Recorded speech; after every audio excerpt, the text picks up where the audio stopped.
Oke, ini Santo baru join kita.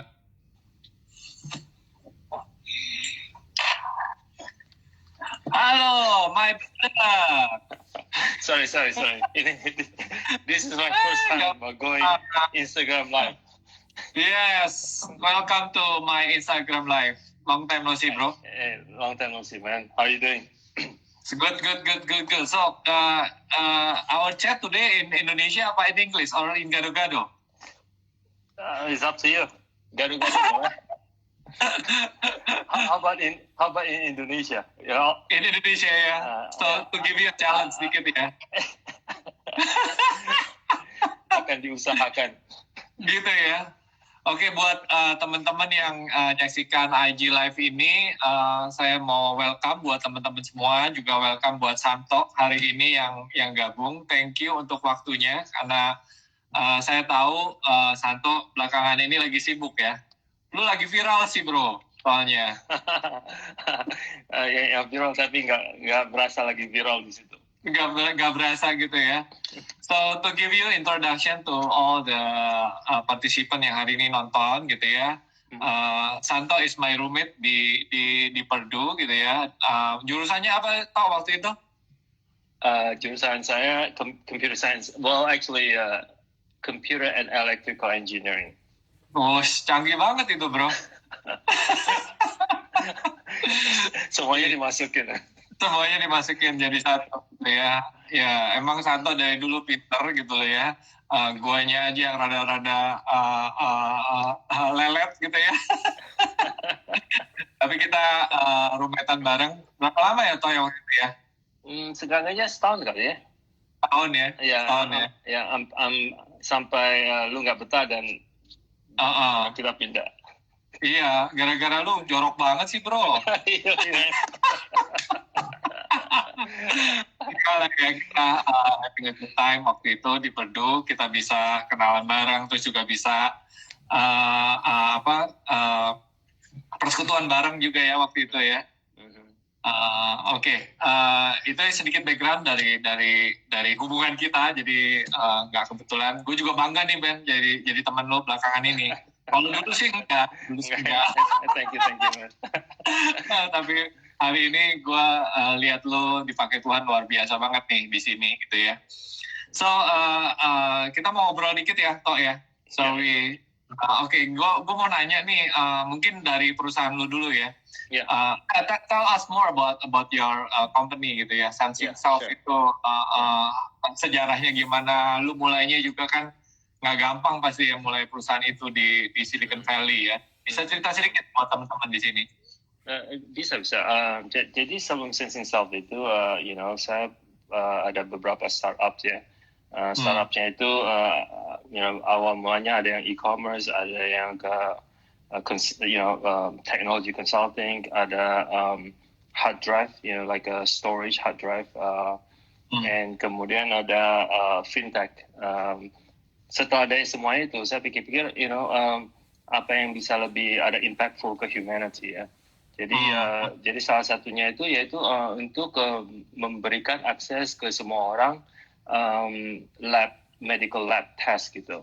Soalnya kayak misalnya situasi di Indonesia atau di India itu, India sama Indonesia itu demografinya kurang lebih sama ya. Kayak contohnya misalnya di Indonesia itu banyak orang yang tinggal di pedalaman atau jangan aja di pedalaman yang benar-benar sepi ya, tapi kayak misalnya desa-desa ya. Itu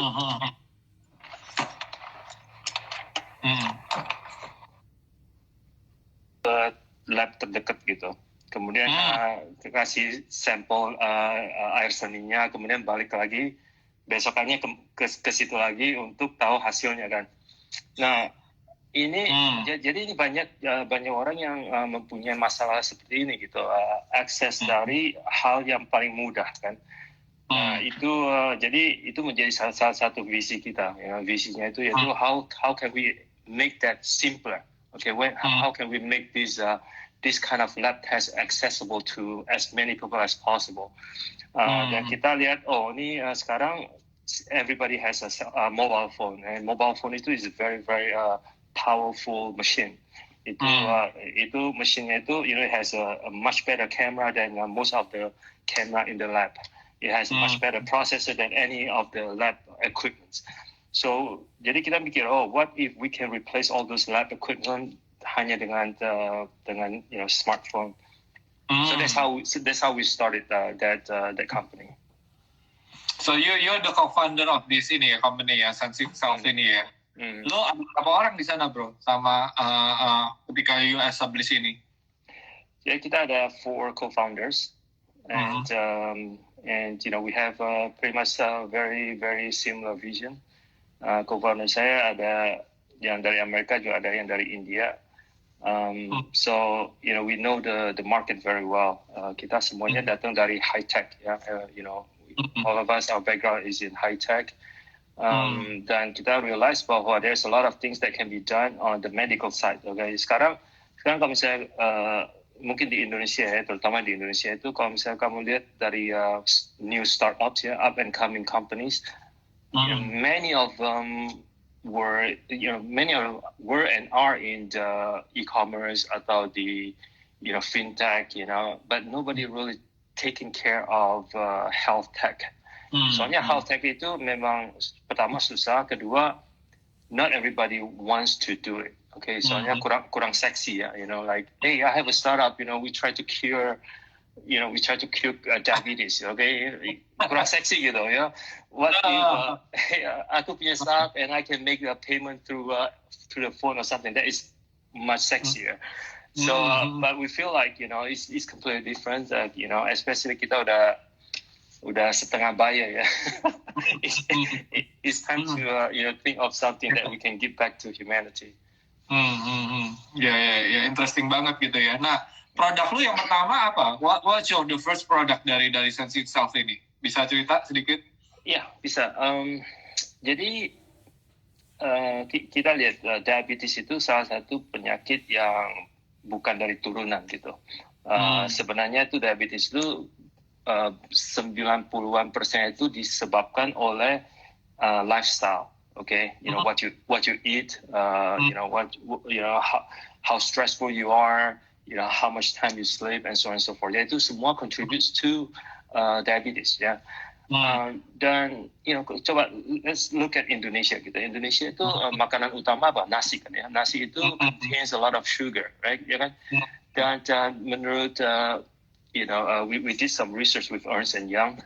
So kita lihat diabetes ini itu populasi diabetes itu besar sekali. Diabetes and pre-diabetic ya. Pre-diabetic itu sebelum before you get into a later stage of diabetes. So populasi pre-diabetes and diabetes itu gede sekali, dan yang paling gede itu terutama di anak-anak di bawah umur 10 sama di bawah umur 12 gitu. Itu banyak sekali. And so we feel like okay, kalau misalnya masalah di anak-anak itu pasti mereka nggak mau dites, soalnya anak-anak kalau mau dites diabetes with the current technology they have to prick their finger and draw the blood, ya kan? Dan no kids want to do that.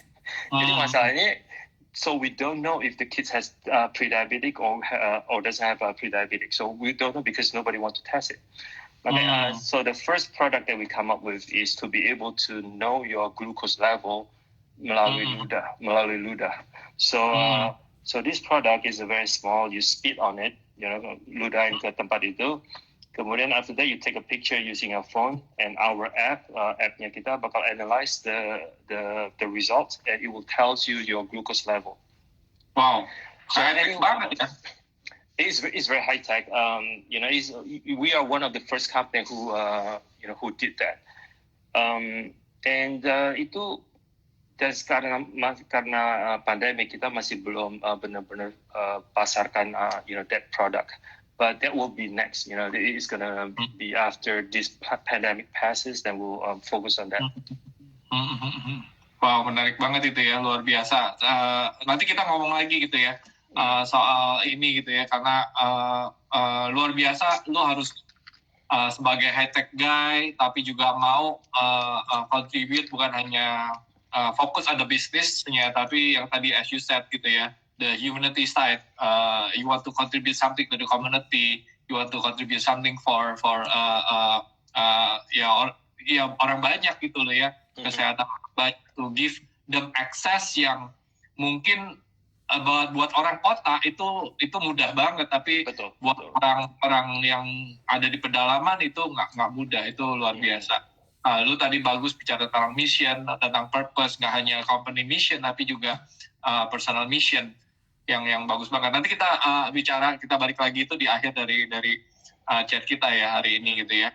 Sebelum kita lanjut, saya juga mau nyambut teman-teman nih. Saya lihat ada teman-teman dari LA juga gabung.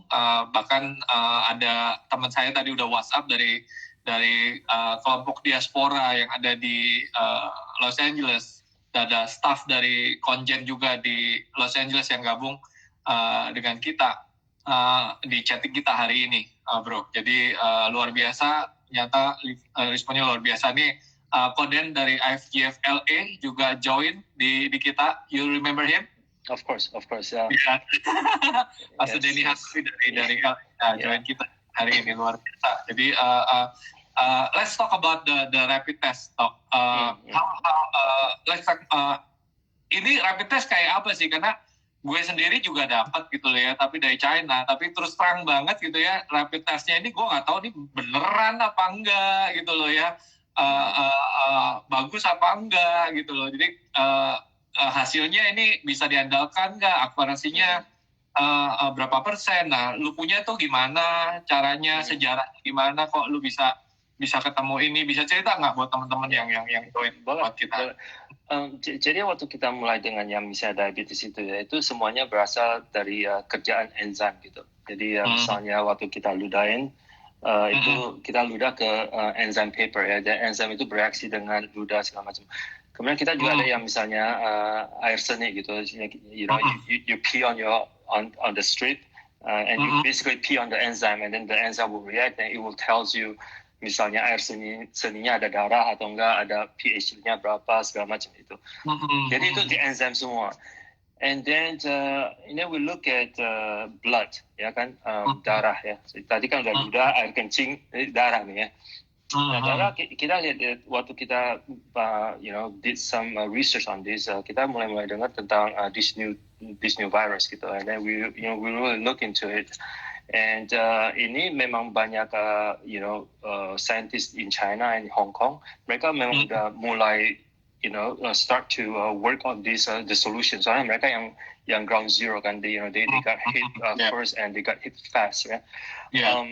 So we collaborate with them. Soalnya mereka yang punya samples ya, where we were in India or in San Francisco or in Singapore, we didn't have that information, right? So we collaborate with them. Then it's basically like the work of it's like a community. Yeah, then all the scientists they look into it, and then we were able to kind of like make that as a product. We enhance it. We increase the sensitivity. And then we did the testing on about 1,300 samples. Yeah, 1,300 real samples. There are 1,300 real samples in it. We came up to be about 92% accurate. Wow. So we feel like, okay, this is very is going to be very helpful. Kemudian then we start to sell this enzyme paper to manufacturers di China gitu. One thing about China is they really know how to produce plastic moldings. They know how to manufacture packaging and so on and so forth. They know how to do that, right? And they also know how to do it in a massive scale. Tapi masalahnya itu they are not experienced in handling enzyme. Okay, so enzyme paper it is like it's a life on its own. Yeah, you cannot put it under the sun. You cannot make it outside of a certain range of a temperature. You have to keep the humidity at a certain level and so on and so forth. And they don't have this kind of a knowledge. So the only thing that they know is take the enzyme paper, put it in a plastic, put it in a box, and sell it, and sell gazillion of it, right? And then they put their own brand and so on and so forth. Jadi banyak yang langsung beredar di market, and without any sort of certifications or any sort of validation. Jadi ini menjadi masalah gitu. Soalnya at that time everybody is looking for this kind of solutions, right? It's like a demand, right? And then there's this bogus supply. Makanya kayak misalnya dari Spain, they receive 1,000 of these tests, and then Czechoslovakia they receive 1,000 of tests. The accuracy is only 30%, so they have to return everything to the Chinese 30%. companies. Okay. 30, as low as 30. So I think the average is about 30 to 50% accuracy. So we thought that we have to do something different. So we started to produce our own. We maintain the quality, and we use our brand.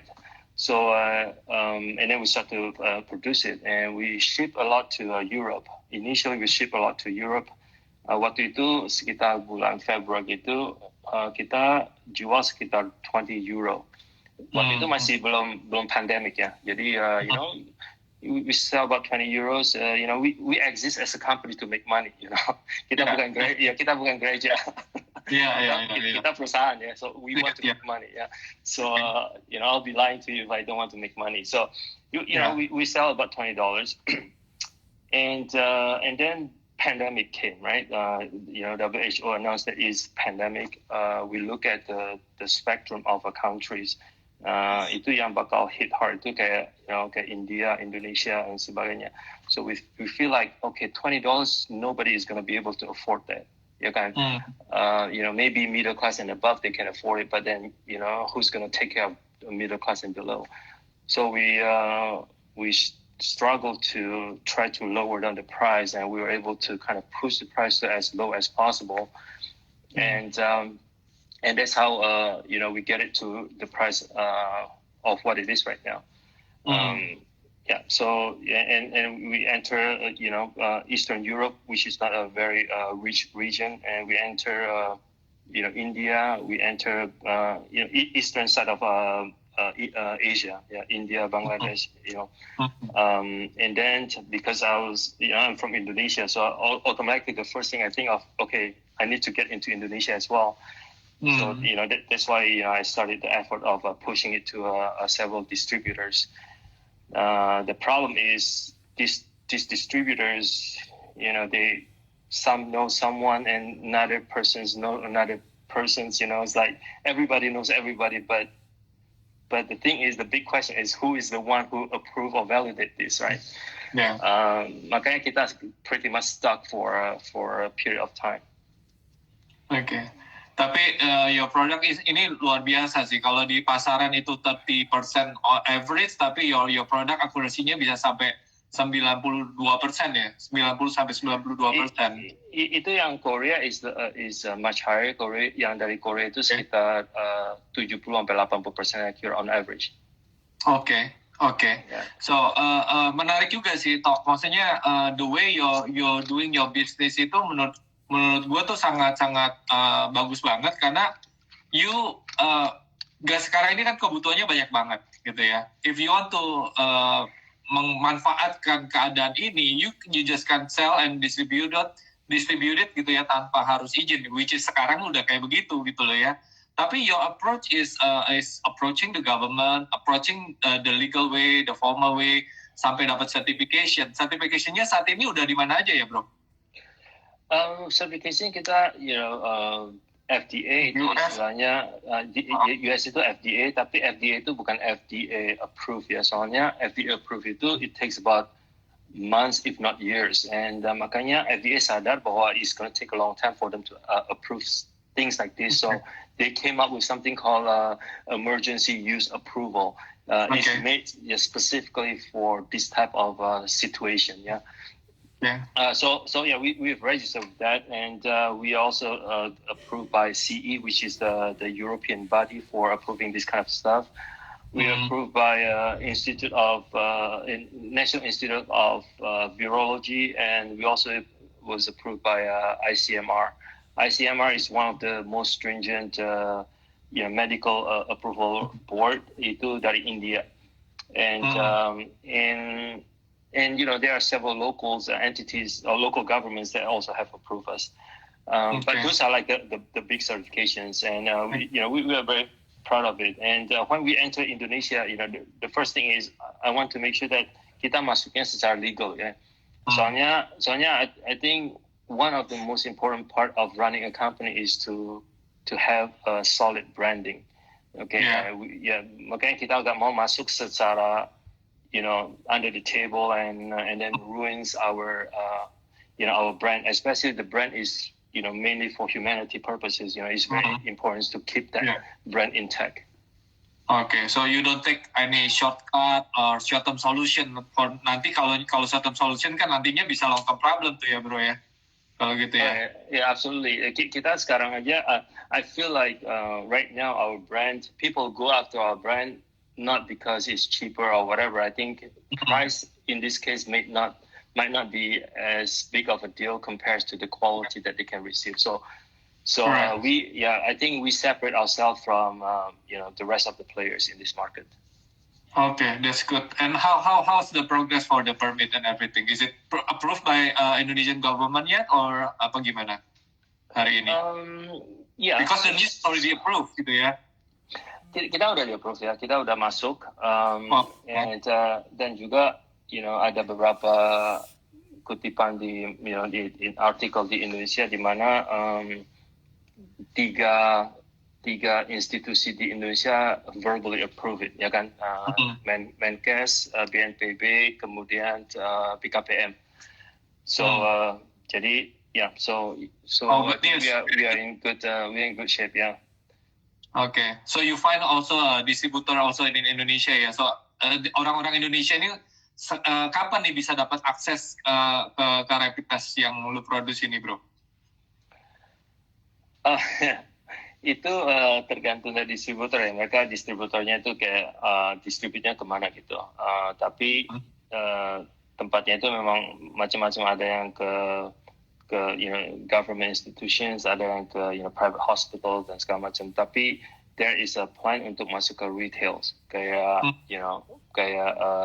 online retails or offline retails. So so we're working on it. Sekarang masalahnya itu kurang, kita nggak ada masalah di demand, tapi masalahnya itu di supply. So soalnya Indonesia itu kayak rada-rada terakhir dibanding di antrian itu gitu. So Pak Sudeni nanya tuh, tesnya udah available di US nggak, dapetnya di mana tuh katanya?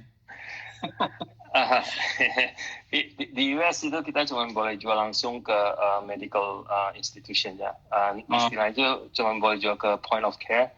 The FDA does not approve it to be used as a self test. Jadi itu harus di-administer sama any point of care, kayak misalnya Mayo Clinic or Kaiser Hospital atau any of the local hospitals.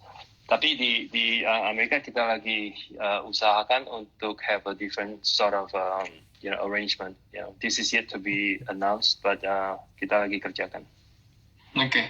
Kalau di itu cara pakai alatnya gimana, bro? Pakai darah, pakai diludahin, apa dilihat aja langsung tahu dia COVID gitu ya?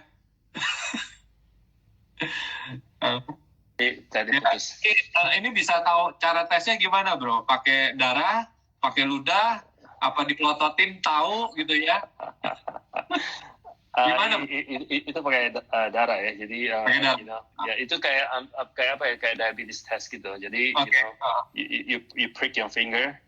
Okay. Kemudian ambil satu tetes darah and then you put it in a strip.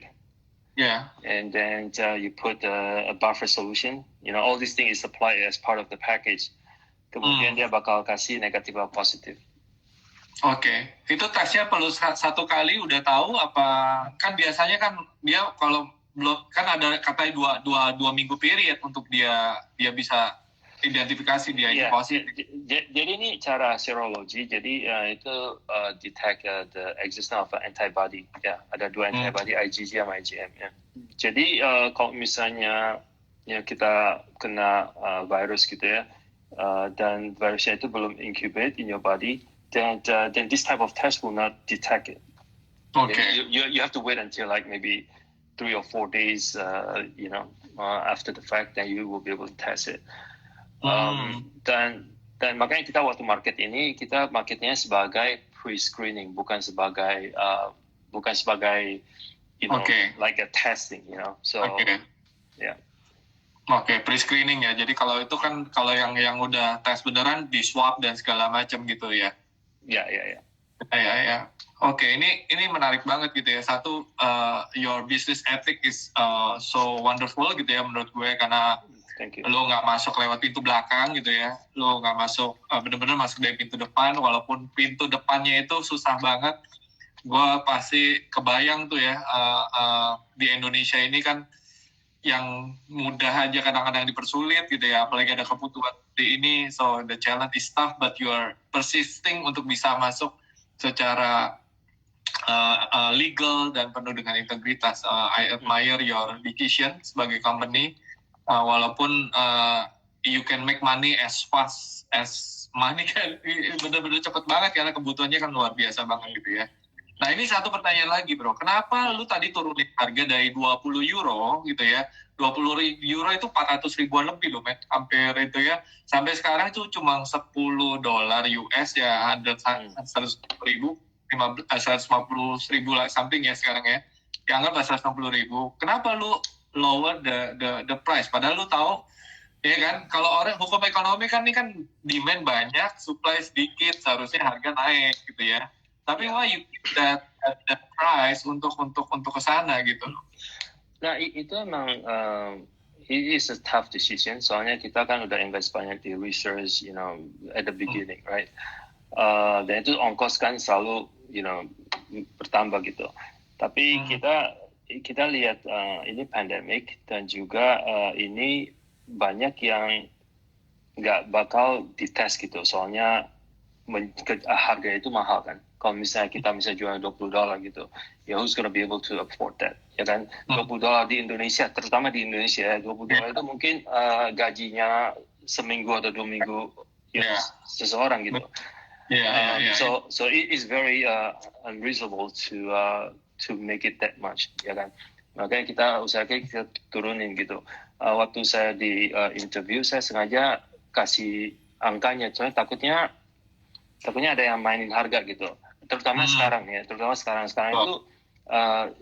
China government has already eliminated many bad players, ya kan. Banyak yang nggak ada kualifikasi, itu China completely close them up. So jadi otomatis demand itu naik sekali ya. And like literally we have kita terima ratusan request almost every single day, terutama dari Indonesia gitu. Tapi masalahnya itu kalau misalnya kita naikin harga, itu yang di service cuma yang kalangan menengah ke atas gitu. Bagaimana dengan kalangan menengah ke bawah? Kalau misalnya kamu lihat dari bisnis di Indonesia, terutama di Indonesia apa di India ya, itu banyak startups yang mereka perhatiin dengan target untuk kalangan menengah ke atas. Untuk kalangan menengah ke bawah itu urusannya pemerintah, ya kan?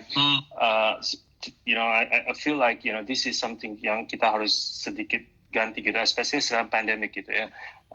But if we do well during this time, I think we'll do well after this. So I think the money will follow us after this. I think it's great ya kalau startup lo ini, perusahaan lo ini benar-benar punya, bukan hanya missionnya itu bukan hanya profit, bukan hanya soal duit gitu ya, tapi it's about becoming a blessing also buat orang banyak gitu. Itu juga satu hal yang luar biasa banget gitu ya.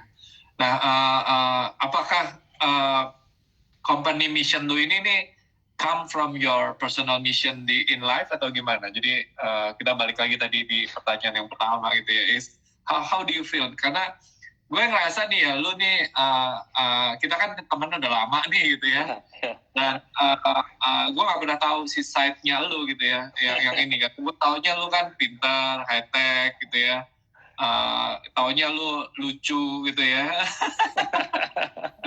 iseng gitu orangnya, iseng gitu ya. Tapi I don't know, you have punya bisnis humanity side yang sampai demikian rupa. Is it so makanya question gue, apakah company ini lu bangun tuh karena lu juga punya personal mission sendiri untuk your existence, your purpose in this world gitu loh. Bisa sharing dikit kan? Yeah, tentu. You start with your own mission, and then when you look into it, ya kan, you will find out there are many business opportunities actually. Ya kan, I'm just taking, just let's focus on the medical side of things. Ya kan, if let's say I want to help someone, okay, where do you start? Ya kan, you cannot start helping someone when there's no problem. Ya kan. So the first thing that we look at, okay, so what is the problem? Is there a market for that? Ya kan? So like I say, we are not a pro bono. Ya kan? We actually we founded the companies to generate revenue, to make profit, and so on and so forth, just like any other companies. Yeah, but the thing is, our focus instead of focusing on selling stuff, we focus on how can we make and move humanity forward. And the accessibility of medical stuff, that is the key issue here. Wellness is the key issue. Health, diseases, those are all the issues that will not go away. After this pandemic is over, we'll still have to face the diabetes. We have to face with so many other diseases. Right? Jadi itu marketnya itu selalu ada gitu. Before I jump into this, I was in I had a startup that makes high tech stuff like to count your heart rate and things like this. But those are gadgets. People might need it for 3 months, and after that they don't need it anymore. Tapi kita realize, okay, what if we have some things that people will continuously want to have it and need to have it. Makanya I think diabetes is like the most commonly affected type of diseases that anybody can ever know. So we'll start with that. Tadi lu bilang kan founder lu kan lu kan berempat ya, founded di company. Jadi semuanya all your partners itu inline ya untuk bisa bukan hanya fokus on money, tapi benar-benar yang lu bilang bagus banget tuh, push humanity forward. Itu luar biasa banget ya untuk sebuah company bisa punya misi seperti demikian ya. Yeah, kita semuanya obviously inline. Everybody brings different ideas, okay, different skill set, and I think we work hand in hand. I think so far we have been relatively successful. It depends on whom you compare us to, right? Tapi kita lumayan successful, and we are not done. Okay, after this COVID, we have so much things that we want to do. We want to be able to measure your how fast you age. Ya kan, setiap orang tuanya beda gitu. Some people who is 50 years old but they look so much younger, and some people who are 50 years old they look so much older. We try to attack that as well. Kita bakal measure how fast your aging rate is, and so on and so forth. Jadi we have so many things. Menarik banget tuh ibu tuh, bro. Itu menarik sekali itu. And something that we are working on is called free radical. Yeah, so everybody has a different rate of aging, and depends on what you eat, depends on what you do. It will impact your aging rate. Wah, itu luar biasa banget gitu ya, bisa di-tag, apalagi kalau bisa stop, bro. Stop the aging process. Oke, ini ada pertanyaan. Gimana lu bisa ketemuin rapid test-nya ini gitu ya? Jadi discover dari enzim itu ya tadi ya? Iya, yang tadi kan dibicarakannya itu banyak saintis yang udah mulai sewaktu China, Wuhan started to have all these different problems. Kemudian kita lihat, we could do something, and we could take this and make it better. So that's what we did. Oke. Ya, mantap nih. Thank you banget Tok untuk waktunya. Ya. Hari ini bisa ngobrol-ngobrol gitu ya. Waktu gue nyiapin ini sesi chatting IG live sama lu itu ya. ada satu ayat di Alkitab gitu ya, yang ketika Esther itu loh, for such a time as this, untuk waktu-waktu seperti ini, keberadaan seorang Santo Purnama bersama dengan partnernya itu sangat diperlukan ya, karena what you did, apa yang kalian lakukan tuh bukan hanya untuk gain your own wealth, gain your own prosperity gitu ya, tapi bisa mikirin orang lain, orang banyak gitu ya. Dan ini message ini lebih penting daripada rapid test yang lu ketemuin sama teman-teman lu gitu ya. Rapid test udah pasti kalau dengan deteksi lebih dini orang bisa lebih cepat diobatin. Dengan rapid test cluster jadi bisa teridentifikasi, jadi government juga bisa masuk dan community itu bisa di quarantine terlebih dahulu. Jadi untuk stop alat ini tuh luar biasa. Tapi di luar dari itu aja udah luar biasa gitu ya. Tapi your company punya message, punya business ethic, punya vision, punya mission yang lebih dari itu semua. Dan itu yang message ini juga harus didengerin buat semua teman-teman yang lagi dengerin IG Live hari ini, karena IG Live gue kebanyakan juga anak-anak muda nih bro. Jadi kalau mereka start the company, please jangan mikirin cuma profit buat diri sendiri ya, betul ya, tapi bisa buat orang-orang lain juga. Nah tadi juga saya lihat ada teman-teman dari Medan nih bro, yang ikut itu. Lu kan lahir di Medan kan ya? Ya, Medan. Lahir di Medan, jadi orang Medan boleh ikut enggak? Iya. Itu kapan balik ke Medan? Udah lama ya enggak ya? Kenapa? Udah lama ya nggak ke Medan ya? Ya, belum pernah sejak tinggal di Medan ya. Oke. Bener-bener. Lu udah di Amerika berapa lama aja? For how many years ya? Udah berapa lama ya?